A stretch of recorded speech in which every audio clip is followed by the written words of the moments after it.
Congress party అగ్రనాయకులు Rahul Gandhi జన్మదినోత్సవ సంబరాలు అంబరానంటాయి. ఆదిలాబాద్ జిల్లా కేంద్రంలోని కంది శ్రీనివాసరెడ్డి ప్రజాసేవా భవన్ క్యాంపు కార్యాలయం వద్ద ఆయా ప్రాంతాల నుంచి భారీగా తరలివచ్చిన నాయకులు, కార్యకర్తలు, అభిమానుల సమక్షంలో కాంగ్రెస్ రాష్ట్ర నాయకులు కంది శ్రీనివాసరెడ్డి కేక్ కట్ చేశారు. ఒకరికొకరు తినిపించుకుని శుభాకాంక్షలు తెలుపుకున్నారు. బాణసంచా కాల్చి సందడి చేశారు.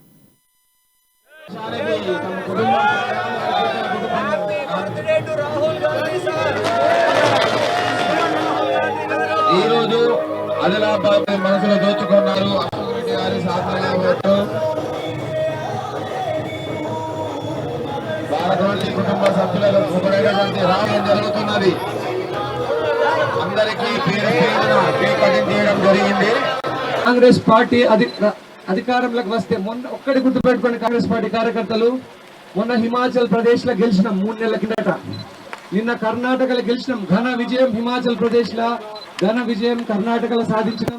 చాలా మంది అడుగుతారు, అన్న బీజేపీ నుంచి కాంగ్రెస్ కిందకి వచ్చిన వెంటనే ఒకటే చెప్పిన, బీజేపీలా మతతత్వము, కులాల్ని ద్వేషించడము, మతాల్ని ద్వేషించడము, మనిషికి మధ్య కయ్యాలు పెట్టడము, జగడాలు చేయడము, కొట్టుకోమని చెప్పడము, ఆ తర్వాత జిల్లా బీజేపీ ఆదిలాబాద్ లో పాయల్ శంకర్ అనేటువంటి జిల్లా బీజేపీ అధ్యక్షుడు బీజేపీని జోగు రామన్న బూట్ల దగ్గరకు పెట్టిండు.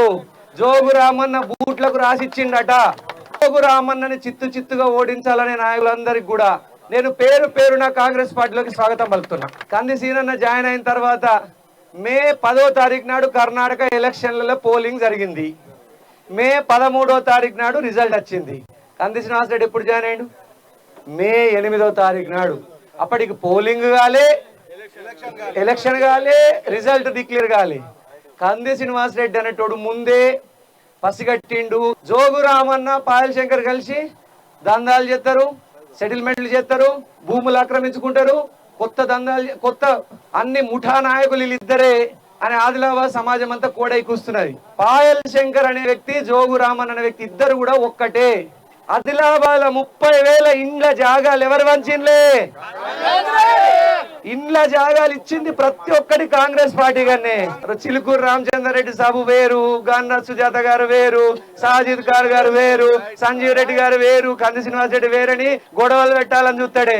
ఓ జోగు రామన్ అరే బిడ్డ, కంది శ్రీనివాస్ రెడ్డి, చిలుకూరు రామచంద్రారెడ్డి, సాజిద్ ఖాన్, గన్న సుజాత, సంజీవ్ రెడ్డి గారు అందరం ఒకటేరా బిడ్డ. అందరం కలిసి జోగు రామన్ బొందగట్టేందుకు తయారున్నాం.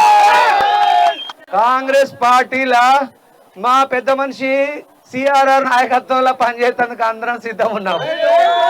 అరే పెద్ద మనిషి ఎన్నోసార్లు ఎమ్మెల్యే చేసిండు, మంత్రి చేసిండు. పాపం మన అందరికి పెద్ద దిక్కుకున్నాడు. అర్థమైందా?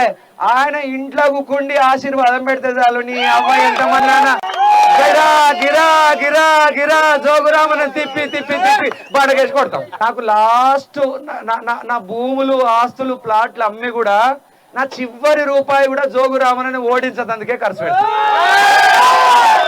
కొంచెం బుక్కెడు భూ పెట్టడానికి అన్నిటికీ తక్లీఫ్ అయింది. కానీ మన ఆఫీస్ లా మరి తక్లీఫ్ ఎప్పుడన్నా అయిందా? భూవకు కందిసిన ఆఫీస్ లో ఎక్కడైనా తక్లీఫ్ అయిందా? మీకు ఎప్పుడైనా ఏమైనా లోటు అయింది? మీ మర్యాదకి ఏమైనా లోటు అయిందా? జోగురామన్ ఆఫీస్ మొత్తం కాలైంది, కంది శ్రీనివాసరెడ్డి ఆఫీస్ మొత్తం నిండింది అంటూ. అది ఇప్పుడు మనం చూసుకుంటూ వచ్చినాం కానీ ఓళ్ళేడా